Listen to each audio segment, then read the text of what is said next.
که تاسو ګورئ دا بې انتها ډېر زیات د علاج باوجود چې اکثر ډاکټرز ورته دا وایي چې دا به د خپل وخت مطابق ټیک کېږي داسې ویلي ورته خو چې دا شی نو جړلي نه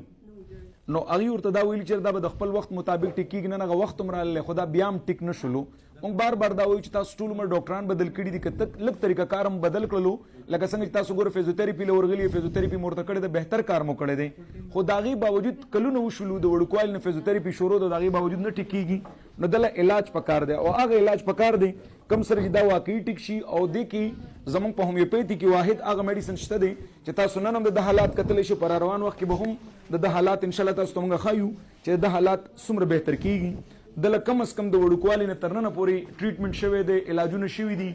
او دته چې دی نو فزیوتراپي شوی دی او د هغې باوجود نه دی ټیک شوی نن د حالات بیا هم دا دي لکونه ولګېدل خو مریض ټیک نه شولو انشاءالله هغه ورځ به لرې نه وي چې دا به تاسو په خپلو خبرو باندې ووینئ او په خپله باندې به انشاءالله ګرځي د خیر سره حمد ټیک ده که نه او اوس دې وخت کې د کوم ځای نه راغلی حمد مردان د کوم ځای نه مردان نه راغلی بیا به د مردان پیړۍ راوړې ماله ګورئ ښه ټیک ده د مردان پیړۍ به راوړي راځه په مزه مزه راځه زه اکثر دا وایم چې دا کوم پیشنټ تاسو موږ سره وینئ نو که دې ته څوک یو مشوره ورکوي چې انجینیر پلانکي ډاکټر له لاړ شه ډنګري ډاکټر له لاړ شه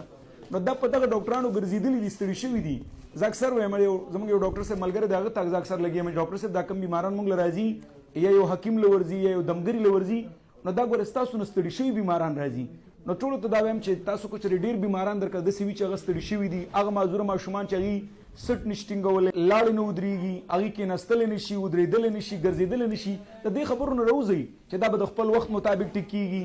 دا به چې د نو فزیوتراپي سره ټیک کېږي نه چې تر څو پورې تاسو دله د فزیوتراپي سره سره تاسو خپل بهترین میډیسن نه ورکړي نو داسې ماشومان ټیکېدل ګران دي نن دا د ژوند یو ډېر بهترین مرحلې ته راغلی دی او دې ته ډاکټرانو دا ویلي دا به د خپل عمر مطابق ټیک کېږي دغه حالات تاسو کتلی شئ نو زه دا وایم که چېرې تاسو کوم چې څوک بیماران وي نو تاسو زموږ دغه درې وړ هسپتالونه خصوصي توګه باندې زموږ د 400 کم مردان روډ باندې هسپتال دی په هغې کې خاص کر د داسې معذور ماشومانو دپاره زموږ ډېر تکړه سینیر ډاکټر موجود دی هغې ته تاسو ورتللی شئ او د هغې نه ټریټمنټ اخیستلی شئ که تاسو د پېښور سره نږدې پېښور ته ماله راتللی شئ که صوابۍ سره نږدې صوابۍ ته ورتللی شئ خو ډېره بهتره خبر دا ده چې په 400 کې زموږ خاص کر فزیوتراپي والا کوم ډاکټرز دي هغې موجود دي زموږ د هومیوپیتي چې کوم تکړه ډاکټر دی چې کوم خاص کر په دې باندې ډېر ایکسپرټ دی هغه موجود دي 400 مردان روډ باندې زموږ هسپتال هغې ته ور وروستی شئ او الله تعالی بل صحت کامله درکوي